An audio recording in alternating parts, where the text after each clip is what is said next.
3 of the FIBA Oceania Championships. Although the series has been wrapped up by the Australian Boomers winning the first 2 games in Melbourne and Brisbane, New Zealand have their pride in this trans-Tasman rivalry. Hi everybody, I'm Steve Carfino. Welcome to the Sydney Entertainment Center. And for this Olympic qualifier, we had to bring in the international big guns. Of course, 5-time Olympian Andrew Gaze and his teammate and backcourt teammate in 4 of those, Shane the Hammer Heel. And boy, these guys will be very pleased that this thing is over. I think there'd be a huge sense of relief because New Zealand are a cagey bunch and very, very talented, and to finally get that both feet on the plane over there to the London Olympic Games, the Boomers would be ecstatic. But it's not all over yet. You know, you'd think they'd go in a game like this just wanting to go through the motions, but speaking to Coach Brett Brown before the start of the game today, and they are still very charged about really trying to do the absolute very best they can to squash any little bit of confidence that New Zealand might have. Well, Shane, I saw you guys chatting to the players before the game. What are some of the things they'd be looking to do in this Game 3, although it's wrapped up? Well, I think still working on the same game plans that they have for the Olympics for next year. A lot of these guys are still trying to consolidate spots as well, trying to impress Brett Brown, play the best they can right now and impress now. All right, working the sidelines for us tonight is Scott McKinnon, and he caught up with Brett Brown a little bit earlier. Well, Brett, the job's done. The tickets are booked to London for next year, but gee, it'd be nice to clean sweep the series, wouldn't it? It would, you know, and people remember what you do last, and we want to leave a good footprint on the Australian basketball fraternity, and you know, end this game the way that we should. Is there a worry that the boys might take their foot off the throat a little with the series in the bag? None. They're a great group, and they understand that we got another game to play, and you know, there's a prideful element that creeps in where they put in so much time. They want to end this in a way that everyone is proud of, and we know that New Zealand will want to do the same. So we understand we got a battle on our hands. Well, speaking of that, they certainly channeled their inner All Black in that first game. Do you think there might be a few more fireworks tonight? I think it was overblown. You know, it was just 2 teams being competitive. Nobody crossed the line. It's I think it'll be just as competitive and physical as it was in both of the games. I think Game 1 just got a little bit more attention. All right, well, best of luck tonight. Thanks, Scott. Brett Brown keeping his team focused, and well, the Australian lineup, it's kind of a toss-up on who should do it. Both of you guys have been so many Olympic games, but Andrew, go ahead and take the Boomers. Well, as you can see, Aaron Baines gets the nod because unfortunately team captain Matthew Nielsen won't be able to play tonight with an injury, and also Mark Worthington is out. So a different look for the Boomers all around. Alex Merritt, another big body down low. Brad Newley and Patrick Mills in the backcourt, Joe Ingles on the wing, and both Brad Newley and Patrick Mills, they'll be hoping to shoot the ball a lot better than they have throughout this series so far. What are some of the things that we'd be looking for? Of course, we see a couple of players out, but you know, Game 1 we saw Patrick Mills getting a few shots up. Game 2 we saw Shane when he was trying to get the ball to the basket early. But what are some of the things that they can even improve on even more here in Game 3? Well, I think the perimeter shooting, 11 from 40 so far in the first 2 games. It was the Achilles heel at the World Championships last year. We've got some very good players all around the court, but we just haven't been able to make the 3-ball. And I think Brett Brown would feel a lot more confident going back to the US if he saw a couple of trifectas being sunk. Well, we've spoken about the Australian team, but let's talk about the New Zealand team as Scott McKinnon caught up with Nenad Vucinic, the head coach for the Tall Blacks, a little bit before the game.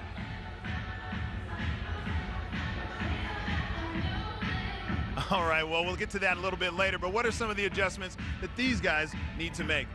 Well, I mean, I think New Zealand have done a good job to keep themselves in the game. They have to continue to try and bring Australia back to their level. They're a hard-nosed team. They play good defense, and it's just going to be a battle. And Kirk Penny, I think that we all know the offense goes through his hands, and he is an absolute superstar. But they need to get someone else to help on the offensive end. And Thomas Abercrombie, he's an up-and-coming star. Unfortunately, in Game 2, he got into that foul trouble, but he's another one you look at their lineup and say, we need to be able to get a little bit more out of him. All right, well, let's get to that interview right now. Scott McKinnon caught up with the Tall Blacks coach. Well, Nenad, 2-0 down in the series. The series is lost, but is this all about restoring some pride in that Tall Black jumper? Look, you know, I don't think we lost any pride in a tall black jumper, but it's important that we come out and play well, and we always do. And we play Australia. I know it's not a deciding game, unfortunately, but we have to, you know, be mentally strong, mentally tough, and have pride in our jersey. The Boomers' big guys really caused some issues up in Brisbane. How do you contain them?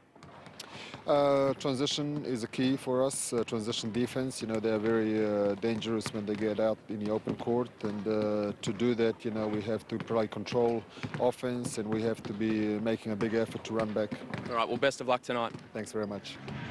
Well, the Kiwi roster is a good one, especially the starting five, Shane. But where they probably suffer a little bit is in the depth, but let's have a look at their starting five. Their starting five, Lindsay Tate at the point, Abercrombie, Drewy touched on him.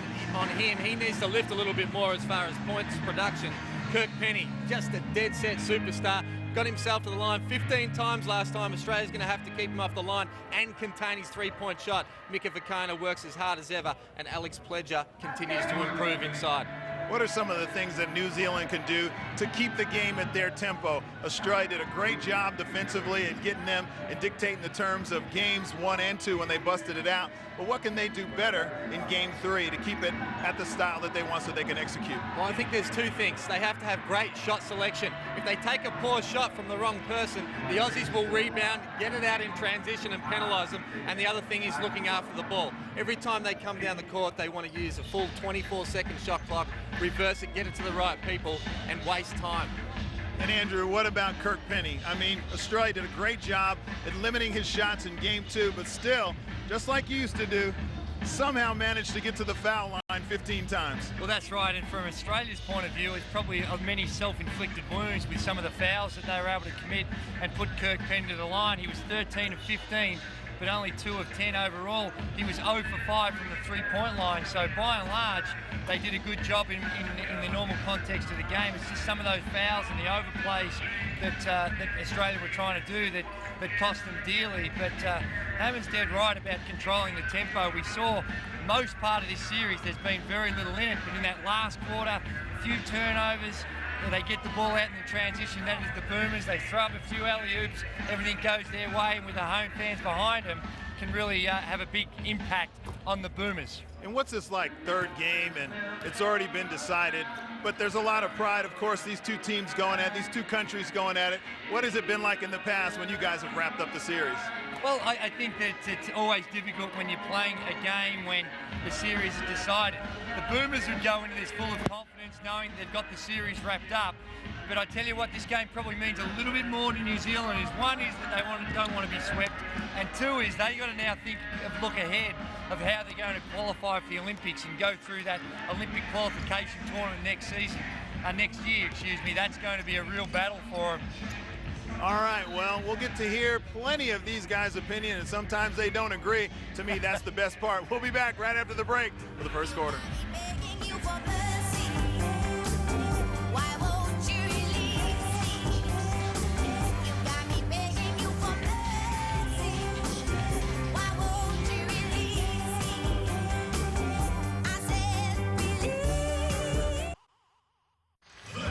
Welcome back to the Sydney Entertainment Center, Game 3 of the FIBA Oceania Championship Series between New Zealand and Australia. And unless you have been living under a rock and don't know that Australia has wrapped up the series, we'll be going to the Olympic Games in London 2012. Great relief. Got a couple Olympians with me tonight, Andrew Gaze and Shane Heel. And as we mentioned in the opener, tremendous relief, and the Australian team has looked relaxed the whole time. And we will be going to the national anthem. The first one will be the Kiwi national anthem with Ria.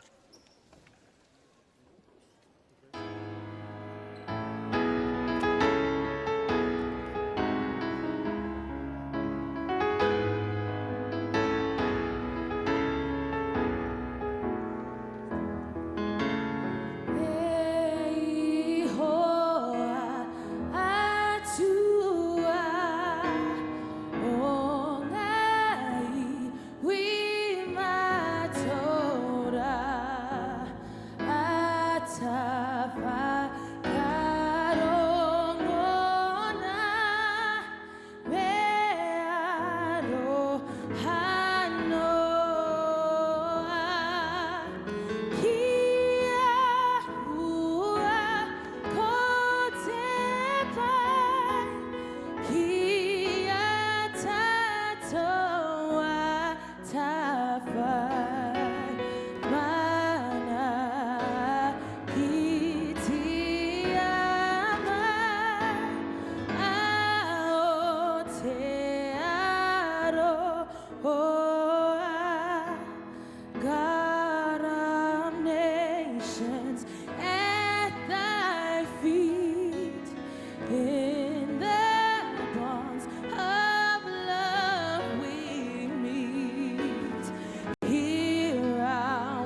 says,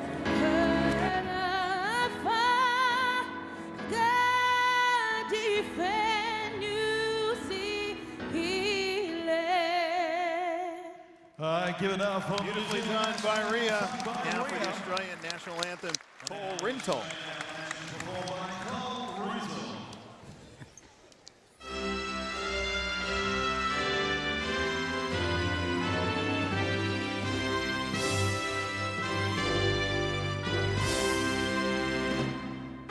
Australians, oh, let us rejoice, for we are young and free. We've golden soil and wealth for toil. Our home is goodbye sea. Our land abounds in nature's gifts, our beauty rich and rare. In history's page, let every stage advance Australia fair. In joyful strains, then let us sing. Advance Australia fair.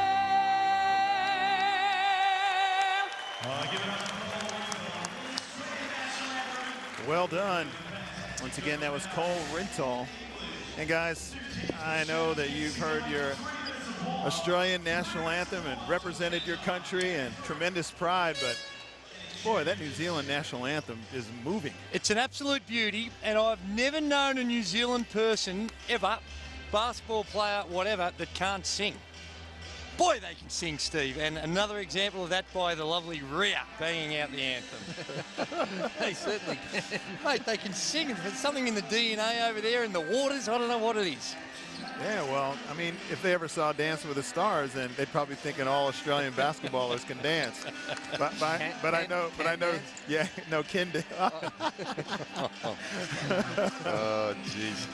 No, but it is an uplifting moment, and it'd be interesting to see whether they still going to go with the haka, because we haven't seen them do it. They did it in game one. They certainly did it in game two as well. And you'd like to think that they'd keep the routine to stay the same, because that is also one of the great traditions of New Zealand sport, to see the team come out there with a haka. It's beautiful I was stuff. saying, Drewy, in game two, I'm surprised they don't get up like they used to in the Aussies' face. It's a good thing, I think, because I think they used to cross that line a little bit. Now you can respect it from a little bit of a distance. That's right, exactly right. But very intimidating, and I think tonight it's going to be a real test for them to see if they can bring that energy in what, for all intents and purposes, is dead rubber.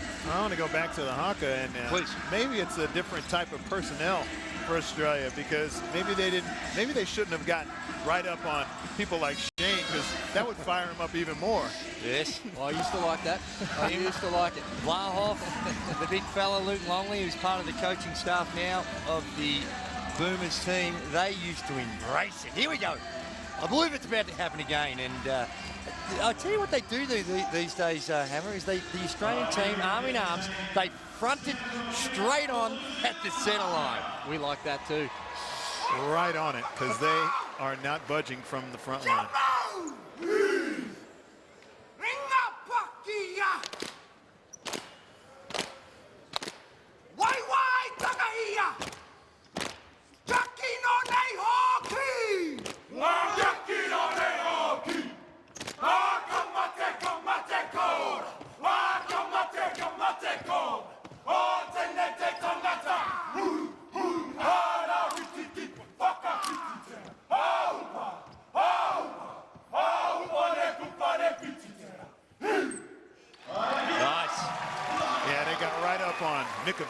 Too, because he looks intimidating. Oh my, he does. He is an intimidating man, especially when he's doing the haka. And then to his left, looking at it from us, is you've got Penny.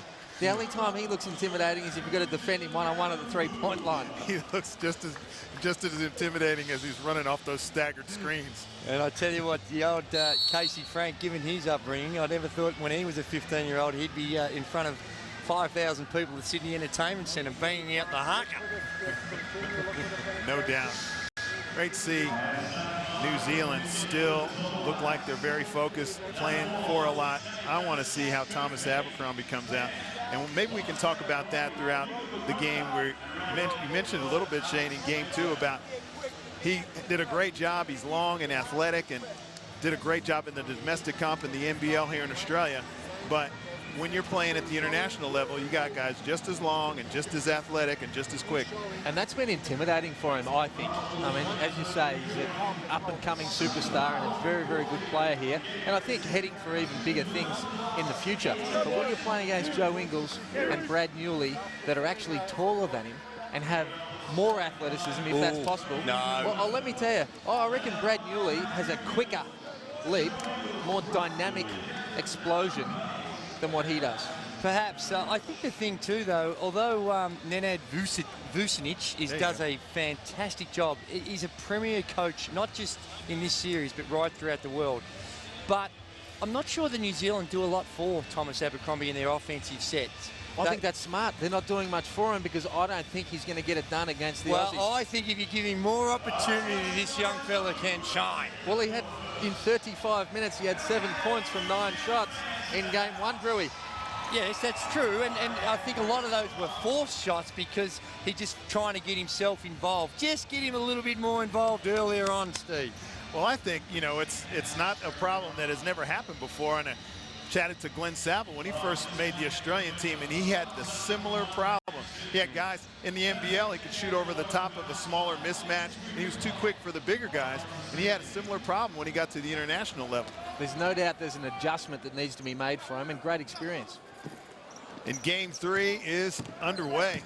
And you got Lindsay Tate on the first possession of the basketball game. And Australia's intensity. Ooh. Little reach in there by Paddy Mills. I tell you what, Hammer, Paddy Mills is another one that'll be looking for a big game. He's 9 of 31 in this series, which is well below his expectations. I mean, he's played well. He was MVP of game 1. He's done some great things, but just hasn't found the range from the perimeter or with his shot. Tate looking for Penny. Skips it to Mika Vukona. He puts it on the floor. Tough shot over the outstretched arm of Baines. Mills brings it up quickly. They'll go into Alex Marich. And he had a nice patch of basketball in game 2 and continues that good form. That's a tough move from Marich down low. Australia's going to be, it's going to be a little bit harder for them tonight with Baines having to play the 4 spot. They're really going with the 2 twin towers in there without Nielsen and Worthington. Abercrombie from deep behind the 3-point line. Mills runs it down. Here comes Australia. How much were you riding that shot to go in, Drewy? He heard you anyway. Patrick Mills launches his 3-ball. No good. Marich will take his time and back Mika Vukona back in. That was a solid move. Just tough, isn't it, down low? He's a lot more athletic than he looks, Alex Marich. He's got good touch around the basket, good hands, and just the width of the man. He can create some space, and that time with a little jump hook, it's going to be hard to defend. And we can talk about his dominance down low as Kirk Penny gets the basketball for New Zealand. And he'll run himself off a few more screens. Pledger to Tate, shot clock down to 5. Penny's got to get one off. Step back as he leans in for the runner, no good. Pledger on the offensive glass, he finishes and he'll go to the line. And Brett Brown will be fuming with that because the Australian team had position to be able to block out after they played good defense to be able to keep them scoreless in the first 2 minutes. And as Shane spoke about before the start of the game about the tempo at which the New Zealand Tall Blacks have to play it. The first couple of sets is exactly that, just taking the wind out of the ball, running the shot clock right down, and they want to see this game in the 50s or 60s, not in the 70s or 80s. Down into Marich. Single coverage. He'll go with that jump hook again, and he's just too much for Pledger to handle. Pledger looks at the coach and goes, what else do you want me to do? Well, he'd probably be looking for some help because they're going to have to double him at some stage. First 3 times down the court, Australia has been single-minded in going inside. And that's been the strategy that Brett Brown spoke about before the start of the game was to pound that ball inside, and with the big fella Alex Merich coming up, 7 points already in the game. If you don't mind. Merich looks like his back to the basket moves have improved as well. I mean, at the World Championships, I don't remember him having that. Maybe it was against bigger competition, well, too. He can do it. He's proved that he's done it internationally. So we see Penny get open. Got to be rotation when Joe Ingles gets caught on a down pick. Somebody has to go to Kirk Penny. Looking for Baines down low. Joe Ingles gets it to him. Vukona with the good hands. Ball's deflected. Mika Vukona to Tate. Back to Vukona. Somebody was fouled. Fouls on number 12, Aaron Baines.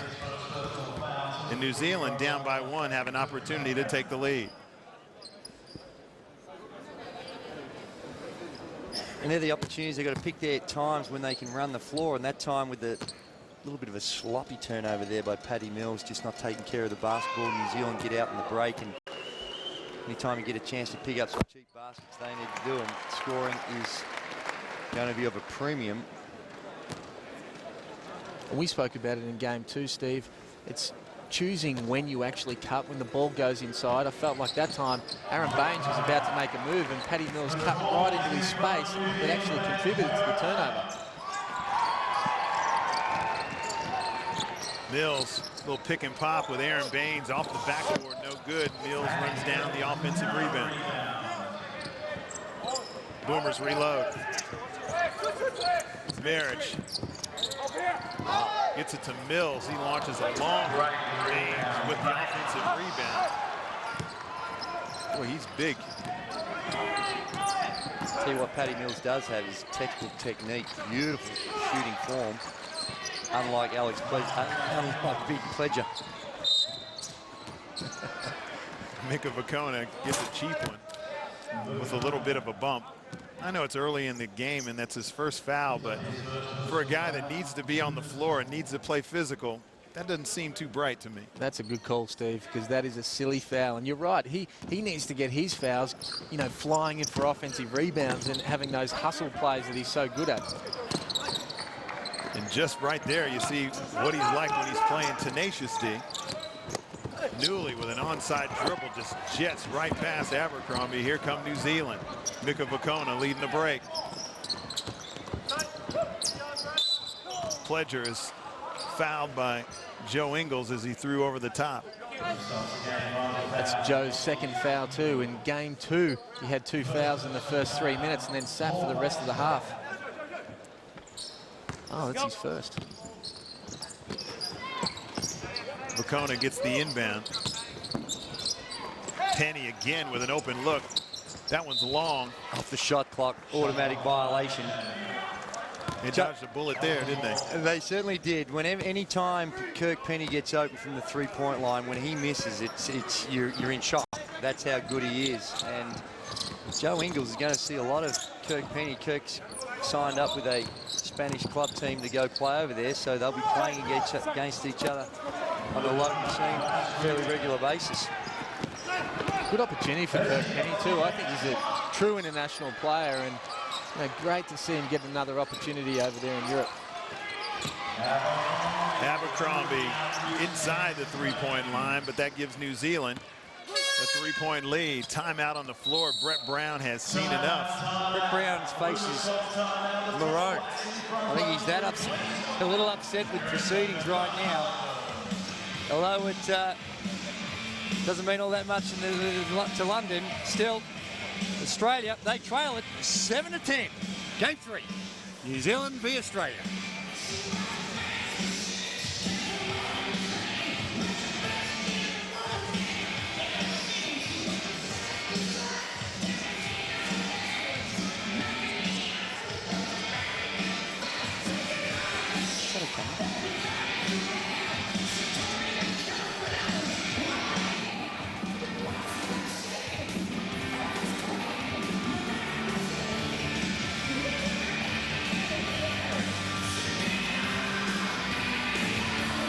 Welcome back to the Sydney Entertainment Center.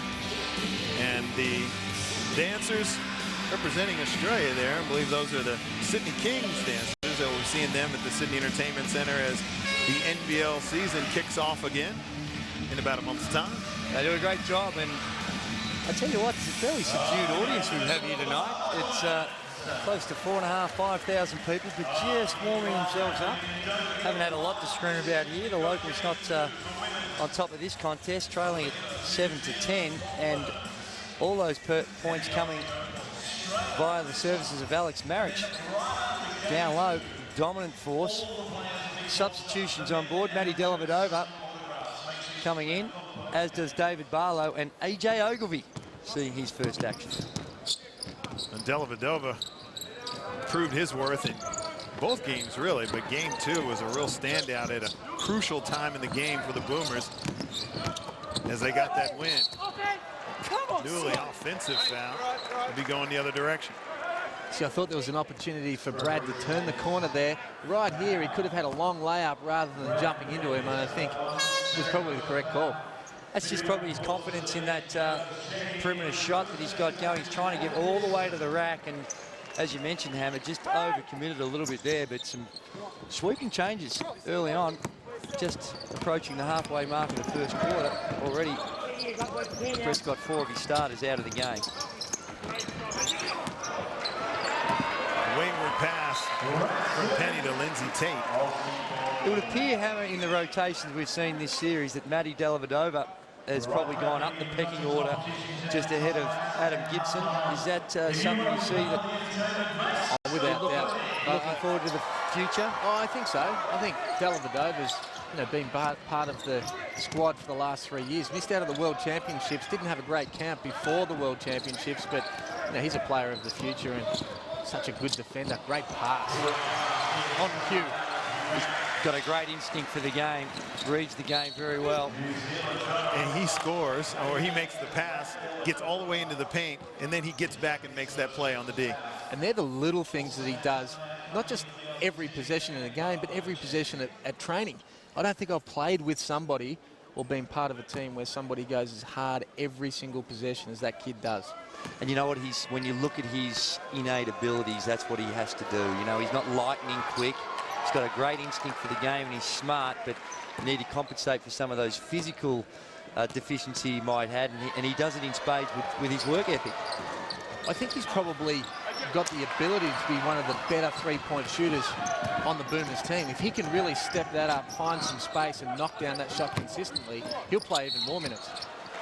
Barlow, as Australia have made wholesale changes, only Alex Marich is in that started the game from the beginning. Only one starter in the game for Australia, and they have not really missed a beat. Looked like a little change up there too. New Zealand maybe prepared to mix up their defenses a little bit more. That time it looked like they were in a 2-3 zone. And Dave Barlow going to the line to shoot a couple. Dave Barlow tonight without Mark Worthington and of course the team captain Matty Nilsson, he might have to spend just a little bit of time at a pinch in the 4 spot as well. And I guess that shows the versatility of a guy like Dave Barlow, could play 1 through 4. Well, I think it's a good call, Drewy. And when you're playing against someone like Vakona, who's about 6'5", 6'6", Barlow being 6'8", and having the same sort of mobility, then I think that's a really good option for Australia. And right now, Mika Vakona going against AJ Ogilvie. We've seen Rob Lowe for New Zealand can shoot the basketball in these pick and pops. Vakona puts it on the floor, gets all the way to the rim. And that's the danger of closing out too hard on Mika Vakona. You certainly don't want to just give him an open shot, but you can't get up that far that you allow him to pull through to the middle too easy. Most certainly. And there's an offensive foul called on Alex Merrick's down low. And we say that about Mika Vakona, but he really has worked on his perimeter shot. And in game 1, he shot the ball very, very well. In fact, he was 7 of 11 from the field and 1 of 2 from the three-point line. Marich picks up that illegal hook that he gets called for so often to pick up that offensive foul. Good pass to Kirk Penny. He puts it away. That's that Andrew Gaze baseline cut. I mean, shoot a very good percentage from down there. This time it goes the other way. Bit of tit for tat down low. Alex Marich really causing some problems for New Zealand down low. He checks out of the game. Aaron Baines comes back into the game, but good start for Alex Marich. He's been playing in Greece. Played in Greece last season for Panathinaikos. Yep. Had a very good season. Really team-wise, anyway. Injuries in the first half, but came back right when they needed him. Dellavedova has it tossed out by Lowe. That'll go to Australia. Dellavedova tried to get it up quick. I used to hate to catch those passes in there where you got to shoot it and you know somebody is closing in on you in a hurry from behind. Always a problem when you're 5'10", Steve. Well, I'd be trying to cut when through you're it. Somebody 5'10". throw me the ball. I really didn't want it. I wanted to catch it out wide and then have some chump trying to guard me from 20 feet. That's better. When you have a look at the Australian lineup, this would be the perfect time for New Zealand to start playing a little bit of zone. You did right, Hammer. You're really saying it to Matty. Oh, what offense. Great pass by Kurt Kenny. Beautiful textbook stuff. The tempo that New Zealand are playing at right now is absolutely spot on. And if Australia doesn't pick up their intensity on the defensive end, they're in for a very, very long night. They've got some people that aren't used to playing this many minutes probably in a game like this. And Baines throws the ball away as we have a look at Rob Lowe on a good cut. AJ Ogilvy just ball watching there. Get back to the fundamental principle. Stay between the man and the ball. You got to keep vision on both. At some point, we're going to have to get a camera on Andrew, Shane. I was in the stands. Just for the first time. Lindsay Tate, shot clock in single figures. Makona, nice catch down low. He's in there too long. He was open probably two beats before he actually got it. He gives him a 3-second call.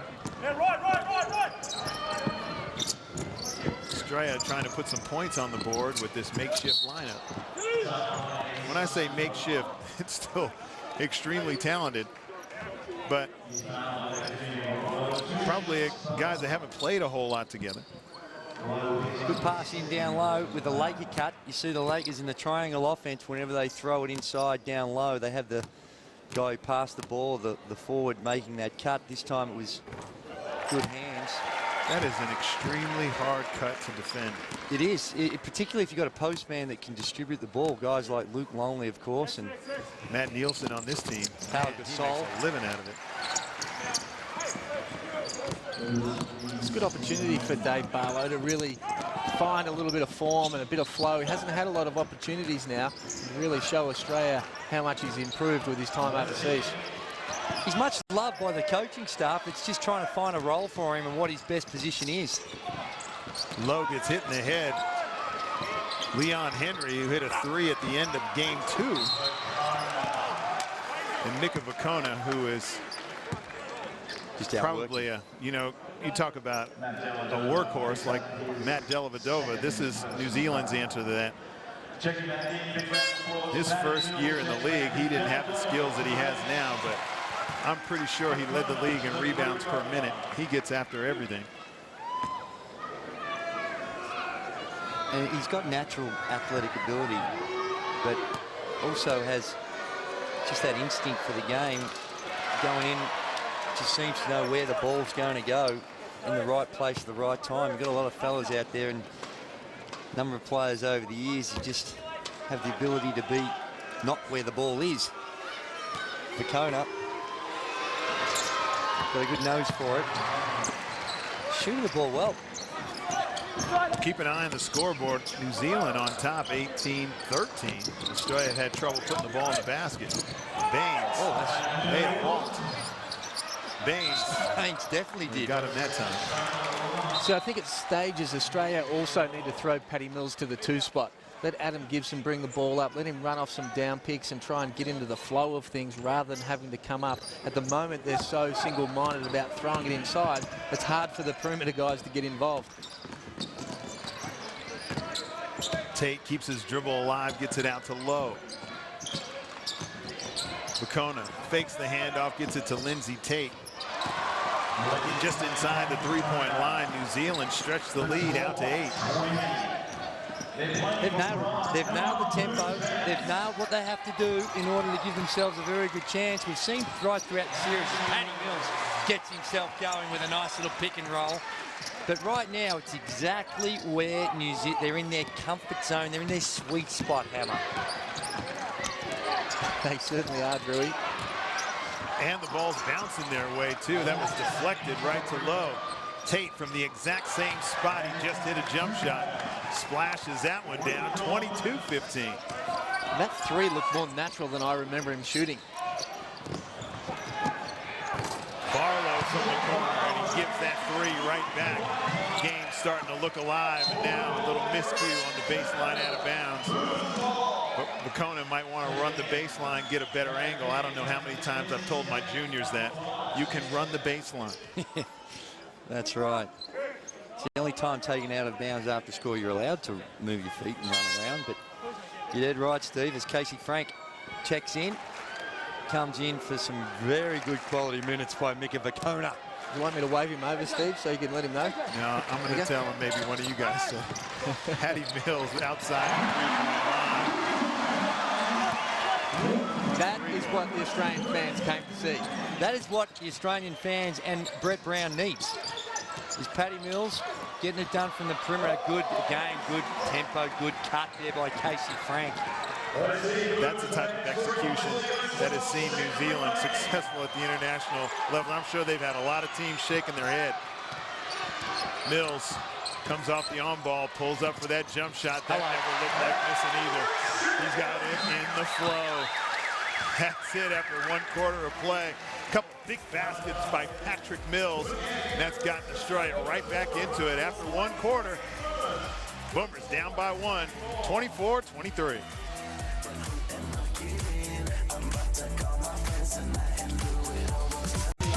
With it.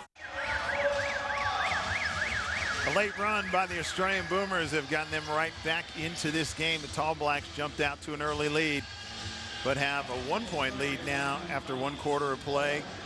Here in the second, Australia will go with the same lineup that finished the second quarter, except for Joe Ingles. Checks back into the game. Very animated Brett Brown in that timeout. You can see the intensity in his eyes and the way he's delivering his messages to the players that you wouldn't think you'd have a 2-0 lead up in this series. The way he's approaching it, very, very determined. And New Zealand starting in a 2-3 zone. Barlow goes right to the gap, gets all the way to the rim for a layup. They won't stay in the zone if that's what they're going to dish up. That's normally what the zone protects. After 1 pass, he gets all the way to the rim. Kirk Penny catch and shoot. Wow. Oh my. You will not see somebody catch the ball and have better preparation to catch the ball and get rid of it as quick and as accurate as that. Spot on. I'm glad you put accurate at the end because he might shoot it quick. That's right. But that was deep and quick. Seems like they're just junking it up here a little bit, Hammer. They've got a few guys in the zone, others playing man-to-man, just trying to maybe come out with some junk defense to disrupt the offense of the Boomers. I don't think it's such a bad thing either, Drewy. I think to be able to junk it up, to be able to bring Australia back and confuse them a little bit is a good tactic. There you go. There's an example of it. Just overruled. That's why you have 3 referees. Scott Butler needing a little help on that one. Very quickly. Ran back the other direction.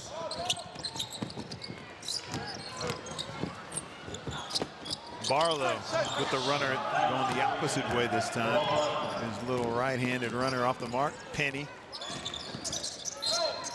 Fouled. Fouled from behind now. Go to the line. He's a handful. He's at his best when he catches and shoots, but if you disrespect his ability to put the ball on the floor and create something off the dribble, then you're in a world of trouble. That time gets a little bit of help from the screen. And that's what he's really added, Drewy, over the last couple of years, isn't it? He really was a catch-and-shoot type player. He's got himself fitter, it looks like to me, over the last couple of years.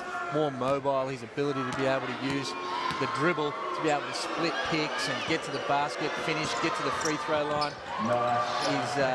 He's one of the best. He wasn't happy with Meek Katiki's free throw shooting either before the game backstage. He said, I need to get with you to try and work that out. I think he said it was tongue fairly playing in trick. Well, that's the way I took it anyway. Here he comes again. Gets it to Lowe. He can shoot it as well. Not on that possession there. He missed it by about 4 feet. Ogilvy, nice catch from Patty Mills. Now, Lowe can hit that 3 ball, but it was too early in the offense. There's still 11, 12 seconds to go on the shot clock. And when you're trying to control the tempo, there's some of the shots you got to pass up, give up, and wait until it's a little further down in the shot clock count. Well, that's inexperience. You know. I think that's one of those things. He's as a junior, he probably shoots the basketball freely, can shoot himself into rhythm, and hasn't had one open look in this game. He's got that light in the juniors or the lower levels. He's got that license to do that, like Kirk Penny would have the license here to shoot whenever possible. But here, he's got to think more about his role and just the anxiety of wanting to contribute and get involved. He took a bad one. See, it is a balancing act, though, too, Drewy, is that his man did double Kirk Penny when they came off. Exactly. So they threw it back to him. There's 12 seconds left. He's wide open. And he's thinking, well, if I don't take that, my man's allowed to double him more with no penalty. I think it was more the fact that he just threw up a brick. Yeah. He's quite capable of knocking that one down, as we saw in game 1.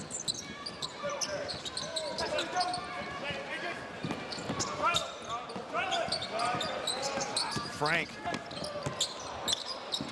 A loose pass. Kenny not able to get it. Penny was able to reel it in. Skip it over to Lowe. New shot clock, and they'll run some time off of it. Travel, little travel. One thing you'd rest assured is playing in the Euro League and playing for Panathinaikos, Alex Maric is not used to chasing around 7-footers that's going to do their work from the three-point line. And this is one of the beauties and one of the good things about Nenad Vucevic is that he's got an offense that's a little bit unorthodox, gets the absolute very best out of the talent that he has available. Ingles. He turns the corner, finds Barlow. Back to Ingles. He slings it from the left side. No good. Alex Maric with the left hand. He's been handy tonight. That's what about 900,000 euros will buy you, and it's quality stock. He's a big unit. Gets it done at a great rate. He would have been excited coming back to Sydney, being a Sydney boy as well, wanting a big game tonight in front of family and friends, no doubt about it. Kenny all the way to the rim. Ooh, Casey Frank with the tip jam. See, Paddy, there's no way Paddy can allow that sort of penetration that early into the offense against a guy that's come off the bench. There we see the penetration just getting around him. You're right, Hammy, need a little bit better ball control, but Casey Frank puts a lid on it upstairs with the 2 hands. Well, Casey Frank's a good story. I mean, he had retired, hadn't played in the NBL the last couple of years, yet came back out of retirement to play for the national team and has played a serviceable role. He's played better than he ever has for New Zealand in these 3 games. I needed him to knock that one down, not do that. After I said that, Joe Ingles takes the bump. Ooh. And Joe Ingles, even though he was bumped and almost taken out of the play, it always looks like when guys go away to Europe, guys go away to the NBA, that's the #1 thing they get better at. If you haven't ripped both of their hands away, they're able to finish on plays that you've never seen them finish on before. Well, he found a way to protect the ball, take the hit, and it was a good hit, good effort to be able to foul and still be able to remain composed and give himself a chance at a late stage to put it in. Now, Shane, you worked on Joe Ingles' shot, provided a lot of very good value in his basic fundamentals here, and you've worked on the follow-through. And look at the follow-through, but he held it there. One of the things I don't like is when he shoots the free throw, he steps back before the ball's even hit the ring. Stay on your feet, stay on the line, Hammer. Can you get that message through, please? It's the first thing he says to me whenever he sees me. Casey Frank on a pick and pop, launches a three and nails it. New Zealand stay in touch, only down 2.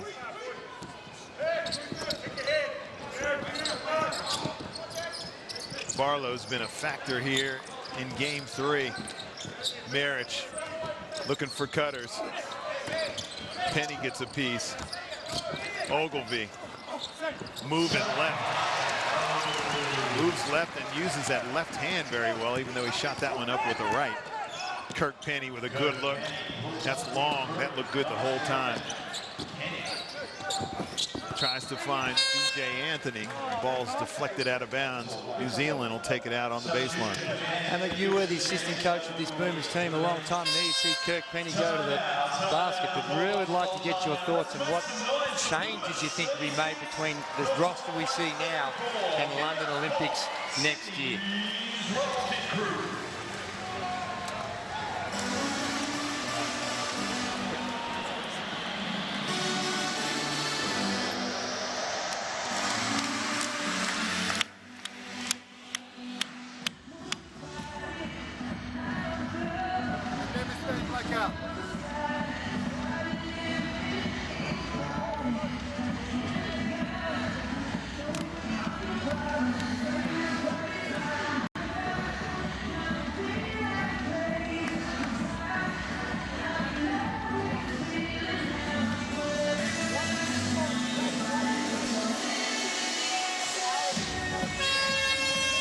Australian Boomers starting to show their dominance as they have in the first 2 games of this series. It's a 2-point game now, but the game well and truly looks like it's a momentum swing towards the Boomers. It does, and getting back to that question I asked you, oh great man, what do you think of this Boomers outfit? And you've got guys out there, obviously you've got Andrew Bogut, you've got David Anderson, who I'm not sure if he's 100% locked in. David Anderson, you would expect so, but depending on what sort of season he has. But anyone else out there that you think would come into consideration? Well, I think those 2 are a lock, obviously, to come in, and they will make a big difference to this team as well. To be so competitive for spots on this team in the front court, no doubt about that. I think the area that it lacks is definitely from the 3-point line, and if there's somebody out there who is it, Hammer? Who is it? Is close. They need to be able to have a big season from the 3 to be able to put themselves in contention. Because I think when you've got 12 players, you can afford to take a 3-point specialist, or you can afford to take a specific shot blocker, because you never play 12. You may want to use them in specific situations, not necessarily just in the rotation. Spot on. Right on the money. Have you got anybody in mind? Well, I'll be interested to hear how Bose goes for Sydney. Anatoly Bose. Well-known scorer in the college system. Probably didn't show that in the Boomers squad when he came in last year and the year before, but certainly has the ability to be able to do it. But, you know, a James Harvey type of player, and Harves is towards the end of his career now, but that's certainly what is needed. Somebody who can come on and reel off 4 or 5 threes and change a game at a stage that we need it. Because at the moment, we just haven't seen it over the last 3 years. No one wants to hear that, you know, they're getting up in years. Well, we've seen Casey Frank come out and, you know, play in this series quite well. But, you know, when I think back on some of the Boomers that were taken late in their career, and especially a shooter. I can't do it, Steve. Remember John really was picked up and didn't get many minutes. And, boy, I mean, it's very difficult to succeed when you're kind of getting up there in years, it seems like, especially for a shooter.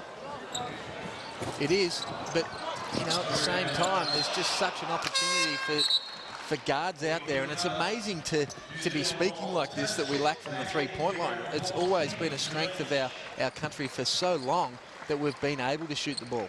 And I tell you what, if you're 15, 14, 15, 16 years of age right now, get out there, the ability to knock down some jump shots, and London might be a bit beyond you, but come Rio, we need someone. You want to go to Rio for more reasons than one. Mills dancing along the sideline, gets that floater, go a little long. Tate.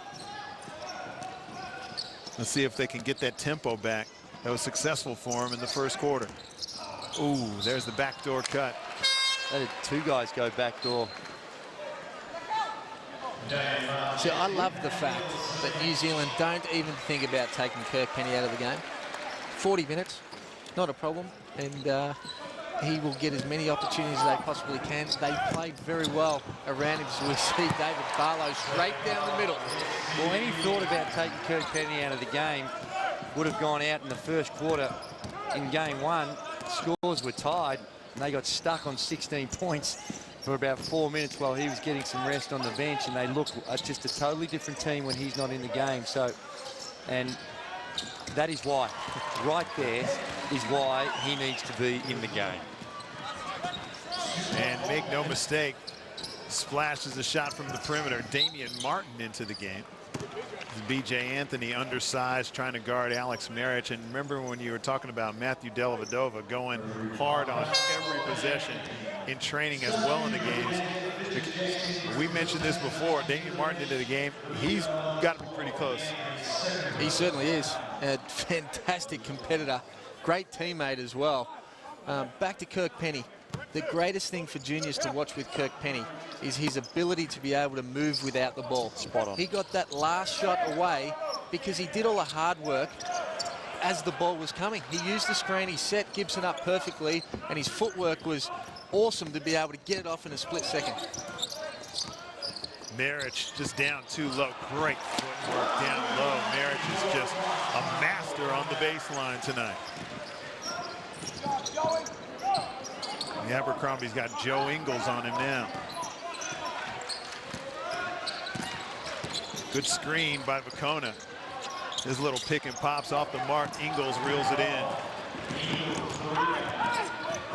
To Gibson. Down to Marich.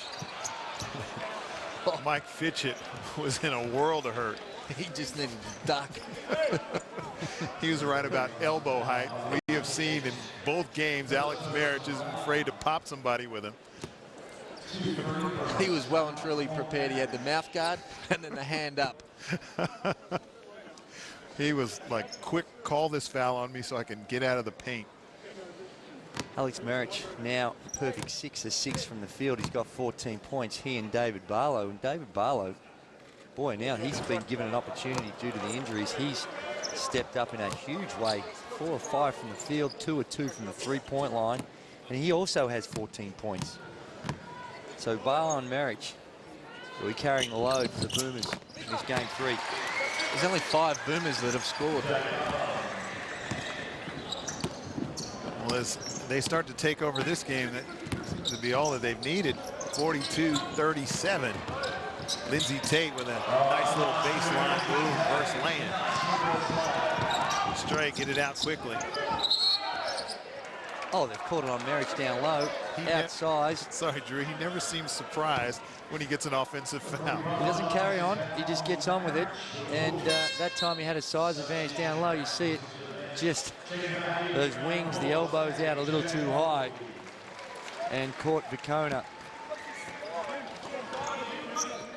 You know, when I tell you what you did notice though was the size advantage he has. If Vacona's going to try and guard him down there low, and New Zealand have gone real small right now. They're going with really 4 guards and Vacona trying to mix it up, give the Boomers a different look. Kirk Penny, he's fouled by A.J. Ogilvie. And there's another good thing from Kirk Penny. When he split that trap, he found a way. You watch here, he leans straight into Ogilvie and actually draws the contact where Ogilvie has no choice but to be able to rip his arm down, because Kirk Penny just wanted to be able to get to the free throw line. 4 of 7, he's got 13 points so far on the night. Well pointed out, Shane, because as he was starting to turn the corner, I thought this is going to be a tough finish. Yeah. And he gets himself to the line. And that's when you cut back in front of that defender where you leave them no option, but they have to be able to foul. It's a relatively simple thing to do, but not everyone does it that well. He's got a little bounce in his step on the defensive end. Nice pass, A.J. Ogilvy from Joe Ingles. And they're going to have their hands full with this lineup on the floor, trying to guard the bigger players the Boomers have got out there. That play is going to be on all night long, just because size. Abercrombie gets a good look outside the three-point line. Ogilvy reels it in.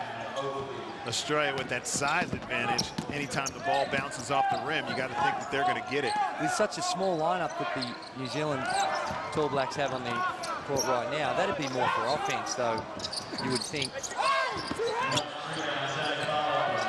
They wouldn't coming out here, they're just trying to see if they can create some scoring opportunities with the penetration, and so far with Penny and Fitchett making those drives, it's been successful. Well, they've done a good job too, because they've had Vicona always involved in that on-ball screen. So whether you're defending the on-ball screen or Vicona's coming up on offense, it's a difficult matchup to be able to defend. Tate trying to find a teammate after he's double teamed. We'll be trying to guard Tate. Fitchett puts it on the floor, and he traveled first. No, 3 seconds was called. Probably thought he was going to launch it up. Just 30 seconds left here till halftime. And New Zealand, with this small lineup, have had some success with it. And Patty Mills back into the game for Australia. He'll go at the other number 5, Mike Fitchett. Give Kirk Penny a rest, because expect that the Boomers have wind this down, but maybe not. Mills goes straight away. New Zealand will go for the last shot.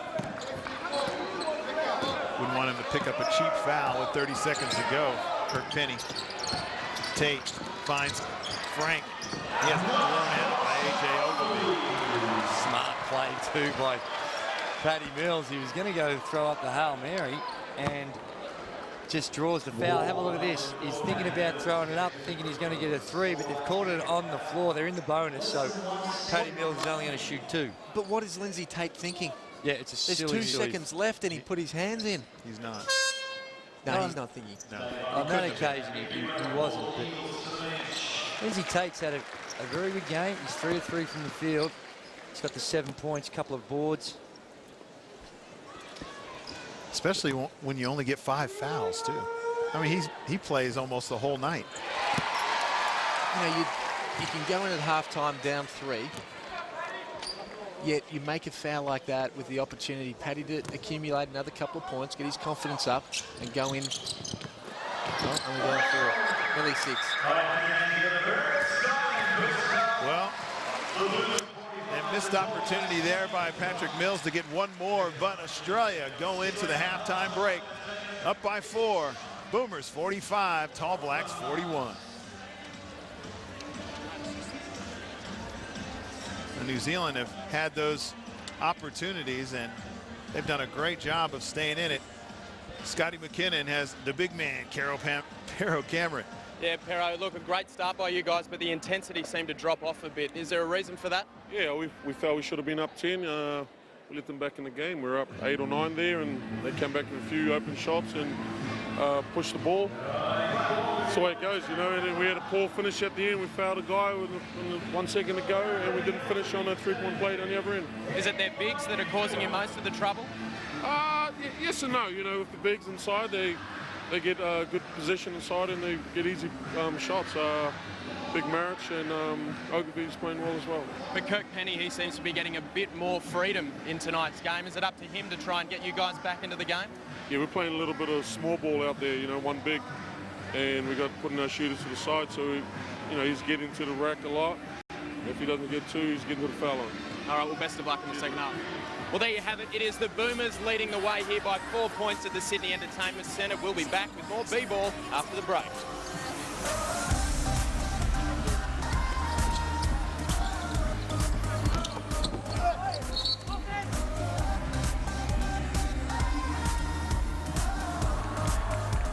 prime. Welcome back here to Sydney Entertainment Center. Australia with some sharp shooting from some stars that have been playing overseas, have been showcasing their talents here in Australia for the third game in the qualifying series between the Boomers and the Tall Blacks. And as we welcome you back here to this game right here, it has been plenty of highlights from some guys that, well, we haven't seen a whole lot of in these shores, but plenty of good basketball that has been played in Europe. Alex Marich has been a force, and we have seen a lot of talent that some of these fans aren't familiar with, but they'd like to get more familiar with him on a regular basis. Most certainly, and Alex Marich, as you mentioned, just that big body down low, and let's not forget about Dave Barlow, also 14 points in the first half, and I think he's the benefactor of not having Matty Nielsen around tonight, and also Mark Worthing, both those two guys out with injury. So he's got his opportunities, he stepped up. And we'll check out some of the highlights. And Shane, in this third game, as I'm sure everybody was afraid that because it's wrapped up, the intensity wouldn't be there, Australia's concentration wouldn't be there. But you were assistant coach for a number of years for the Australian team. Would they be happy with this performance in the first half? Oh, well, I think the coaching staff always want more, but if we're playing marbles against New Zealand, we're still going to be competitive. Both countries have a lot of pride. It was always going to have a lot of intensity, but Australia will certainly want to finish on a winning note and in good form, as Brett Brown said pre-game when we heard him interviewed. A lot of guys that have been stepping it up, as you mentioned, David Barlow. We haven't had the opportunity to see David Barlow since he left the Melbourne Tigers, but he's been playing some great basketball here in front of the Australian crowd tonight. But with a 4-point lead, you get the feeling that Australia is going to rock this thing wide open. As I felt like that in Game 2 in Brisbane, a lot more at stake in Game 2 because the series was still alive. But Australia just seems like they've got a few more gears. See, they do. I felt like that in Game 2. I don't feel like the same tonight. I think New Zealand can hang in there tonight. I think they're playing the small ball they're playing, I think, is a good tactic. They've mixed it up a little bit. Their zone wasn't overly successful, but they're trying to do some different things. I think Matt Nielsen's a big missing hole for this team, and he was a big part of that comeback. As we take a look at the game stats there, you see the Australians shooting the ball very well, both from the field overall and also from the three-point line, 3 of 7, which is a good sign. They've got to the free throw line 13 times, which is also healthy, and the rebounding count ever so slightly in front. Both these teams, I think, would be very disappointed with the turnovers. 8 and 9, a little bit high for international basketball, but as you can see from those stats, very little between these two teams. And a lot of the tempo, as these guys, our experts have told us, has gone in by way of the New Zealand Tall Blacks, and Kurt Penny is the man they want to get the basketball to whenever they are trying to get that tempo in their favor. They're trying to run him off a lot of screens, and for him to do that.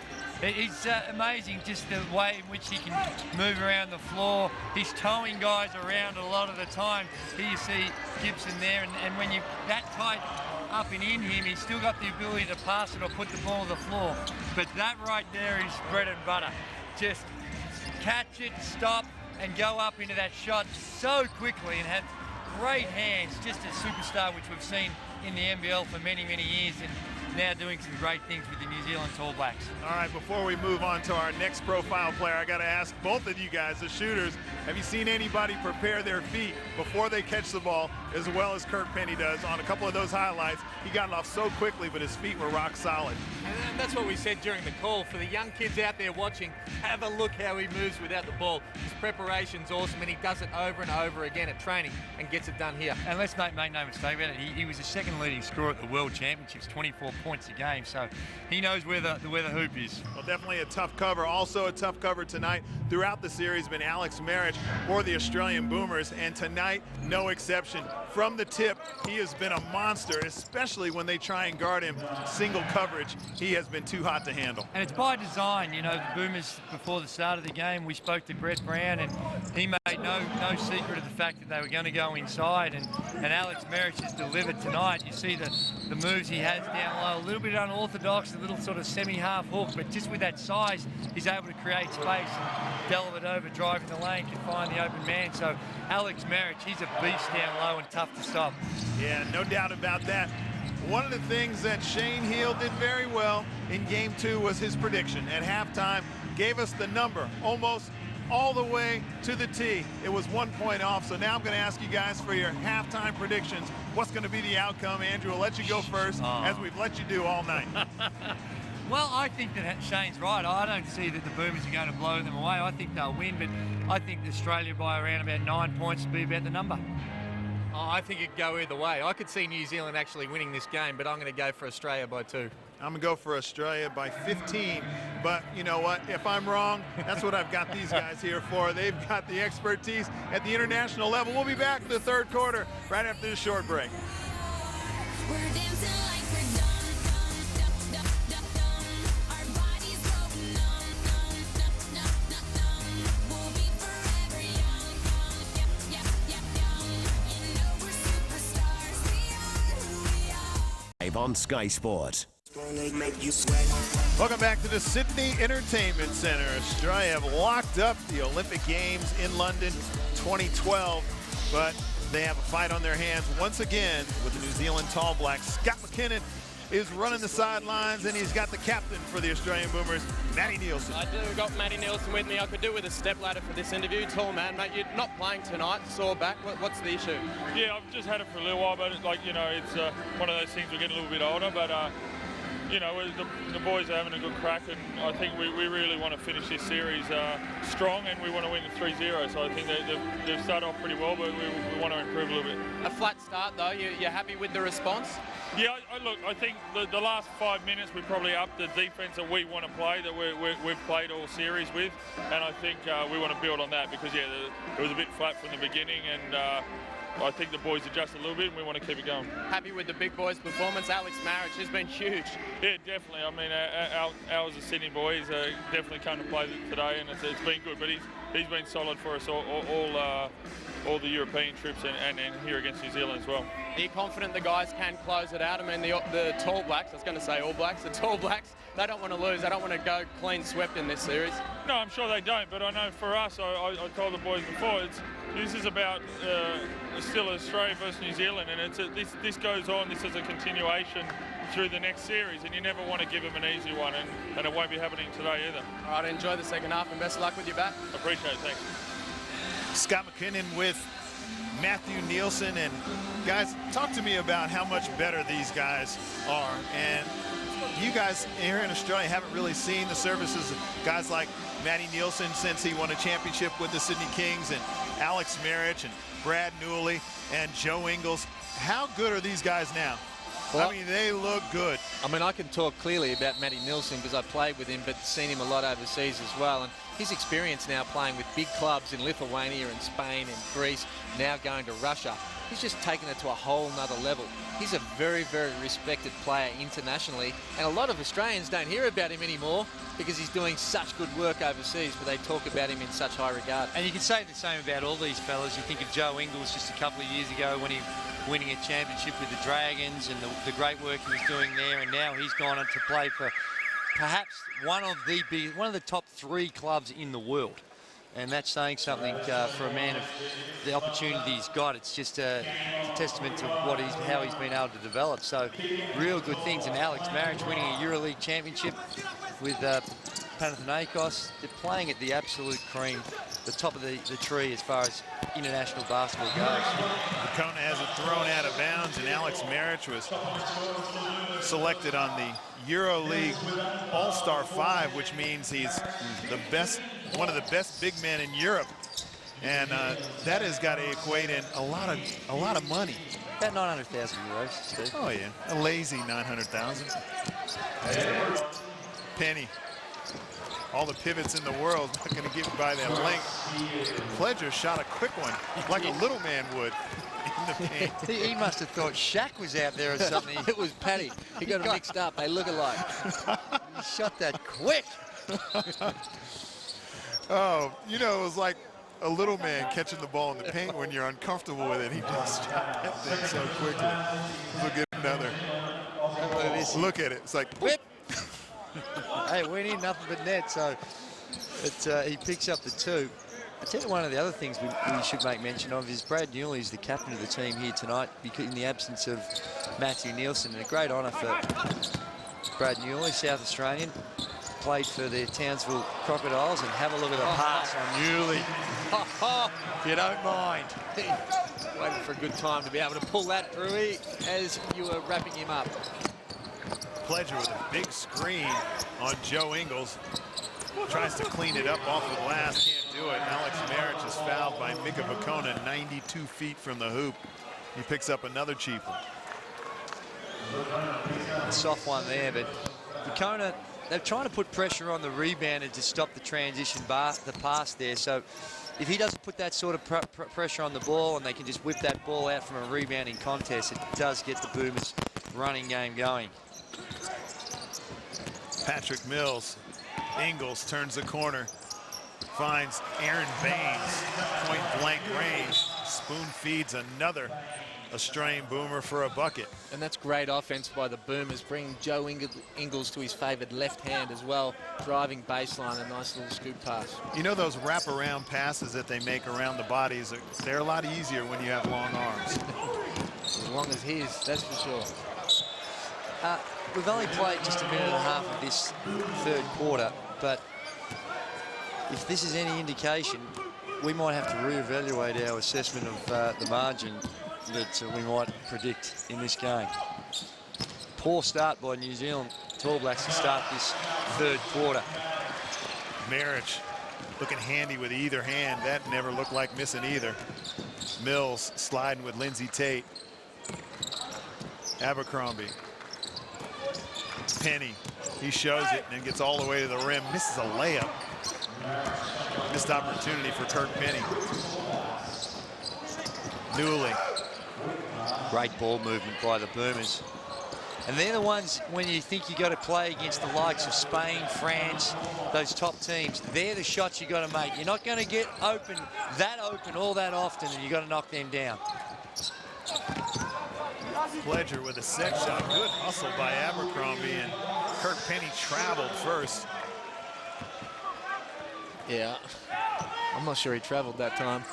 But you're right, Drewy. Those open shots, the other countries, when you're playing against Argentina and Greece and these countries, they just do not miss those open shots. Great pass from Brad Newley to his South Australian mate in Joe Ingles. Boy, they must grow him along in South Australia. Like bookends playing the wings. Kirk Penny catch and shoot. 4-point play.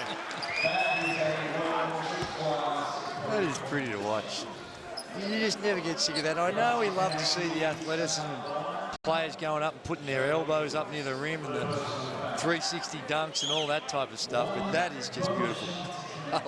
I'd much prefer seeing this, Drewy. I can appreciate a man that can come off and do that. The thing about Kirk Penny is he was coming off to his right. He's just as comfortable coming off to his left. You don't see that much. Almost everybody prefers a side.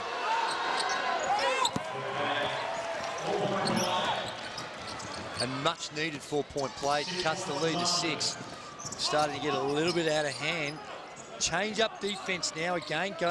New Zealand go to a 2-3 zone. Patty Mills makes no mistake this time. Got a good look and got a good result. Australia out to a 56-47 lead. Again, another great pass from Joe Ingles, getting into the middle, knowing exactly where Patty Mills was going to be on the baseline. Tate discouraged by some length. Discouraged again. Mika Vukona will slow it down with a new shot clock. Penny loses the handle. Newley skips it back to Ingles. Australia slow it down.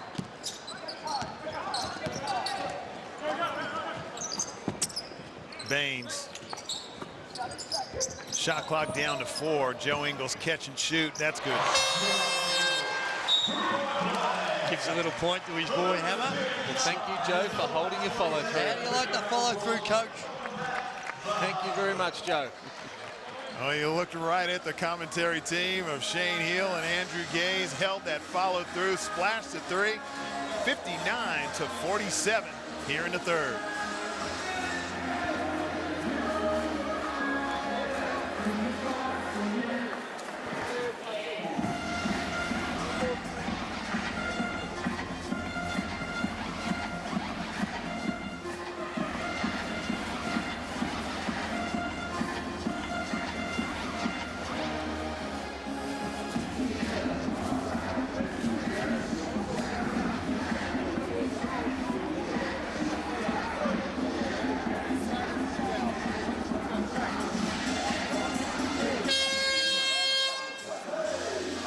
Australia having a chat. You never know from the bench and the intensity and the look on the players' faces that this series has been wrapped up already.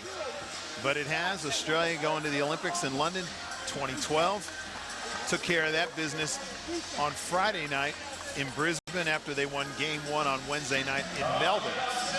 But here tonight, not just playing for pride, but playing for good habits and just putting themselves in a position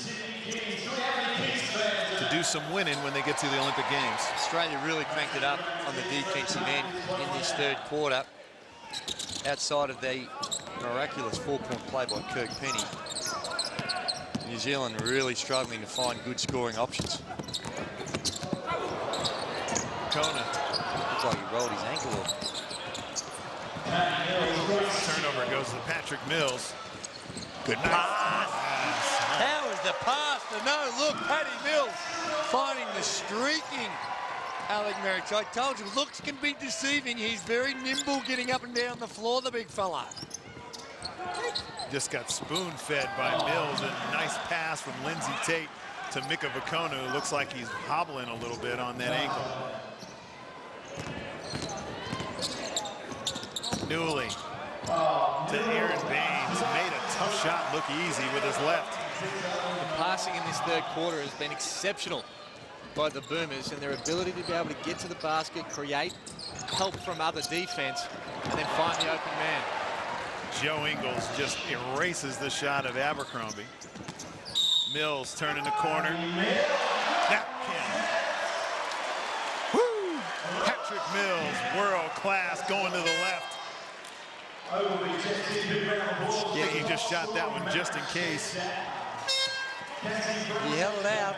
They call him patty cakes, and it was like he was serving the patty cake on this one. There's the little rolling at the ankle. Owner down low. He's hobbling around. They desperately need him out there. Australia up to 60% from the field in game 2. I know they shot about 37%. Just really couldn't find a way to get it going until that last quarter. Well, they've picked it up in the third tonight. Patty cakes, how do they come up with patty cakes? Patty cakes, I haven't heard that one. Oh. I can support it, but I think you're making it up. No, I promise it's patty cakes. Casey Frank with a long bomb off the back of the iron. Mika Vakona getting amongst it again.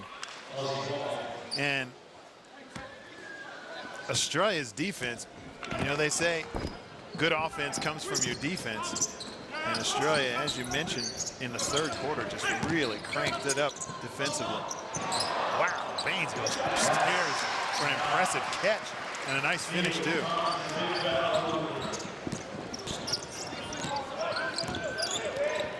Penny. Once again, gets another screen from Casey Frank. Vakona catch and shoot on a nice pass from Kirk Penny. Drawing all that attention. Gets a wide open look for his teammate. Baines again going to the left hand off the window. Size is beautiful, isn't it? Down low tonight. It's been the key. They've gone inside out on most of their stuff, and the big guys down low has been able to deliver. Kirk Penny can't get that one to go. Ingles gets it down to Baines again. Nice pass to Ogilvy.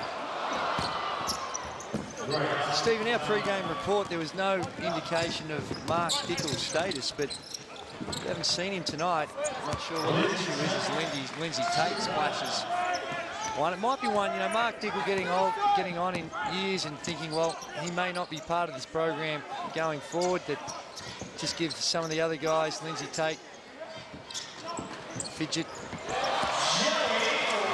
Joe Ingles holding the follow through once again.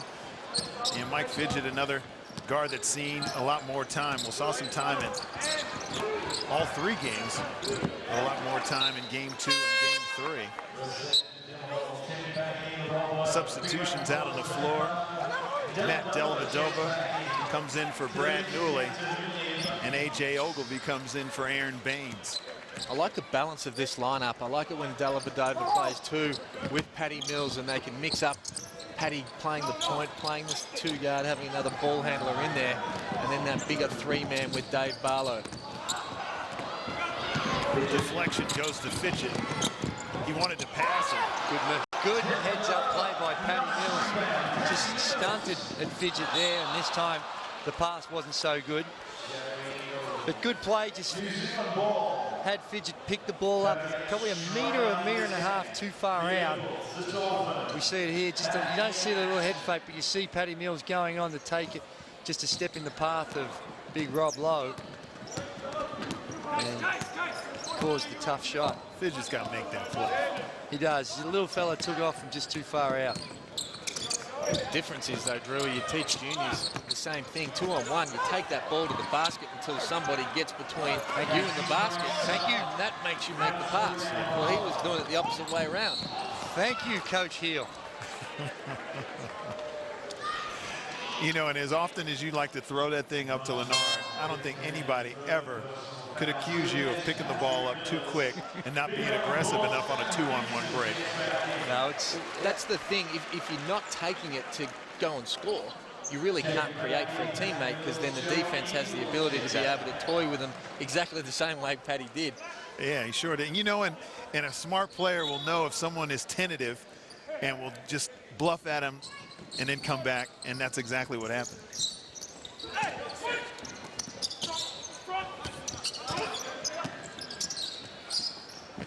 Little high-low pass. And David Barlow. Little push off down low. Tried for the high-low, as you mentioned. Pass was just a little wild, and Dave Barlow picked up for the push off. Kenny comes into the game, and as you guys mentioned, no Mark Dickel. So we've seen Kenny, we've seen Fitchett, and of course Lindsay Tate has been the iron horse for Australia at the point. And that man has been the iron horse at the shooting guard. Not sure if they'll give that to Kirk Penny or Casey Frank. Casey Frank just stealing a couple of points from. He certainly stole it. He's like, Kirk, you got enough. I need a couple of these. David Barlow with that set shot. Can't get it to go. Kenny pulls in the long rebound.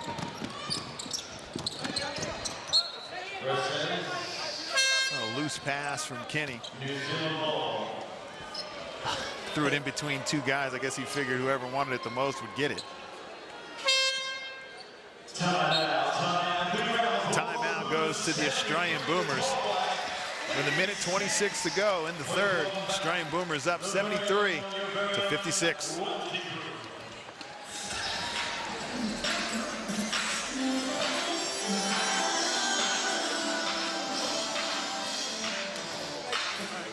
And Brett Brown just trying to get on top of just a couple of little errant plays down the stretch. Although they've got a significant margin, he doesn't want to give the Tall Blacks any sniff here. Just consulting with his assistant coaches. But Hammy, by and large, you'd have to think that Brett Brown, you see Marty Clark, Andre Lamanis with his back to us, and the big fella, you can't see his head because he's that big as Luke Longley.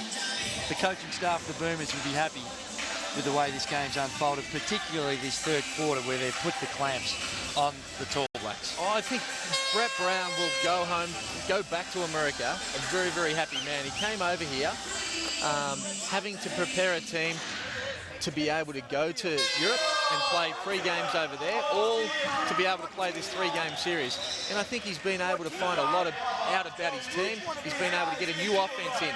The offense that the Boomers are running now is exactly the same as San Antonio, with a few little tweaks to it. Last year it was a little bit more stagnated. Didn't have that same sort of understanding. A lot more on-ball stuff last year, I think. And I think he came back from overseas saying, well, it can't be just about the on-ball, it can't be just about the post-up. So they've got a lot more movement, and something that Brett feels a lot more comfortable with in being able to teach on a daily basis. Is it making adjustments to the talent that you have on the floor? Because I guess maybe you can run a lot more on balls when you got Tony Parker coming off those on balls. Oh, I think that's 100% right, because that is what the Boomers tried to do last year with Paddy Mills, and Paddy's good at it, but it's not his biggest strength either. I think sometimes Paddy needs to play without the ball. Dellavedova, who has definitely impressed in his time, as well as that man, David Barlow. Dellavedova getting some great minutes. Dave Barlow's 3 of 4 from the three-point line. He's got 17 points. Lead is 16 after that impressive Kirk Penny runner. Dellavedova throws it up to Ogilvy, just missed time to jump. Another nice pass. Big screen by Frank. Kenny. That's off the mark. Casey Frank wants a piece of AJ Ogilvy. Not sure what he was upset about. He's got some words.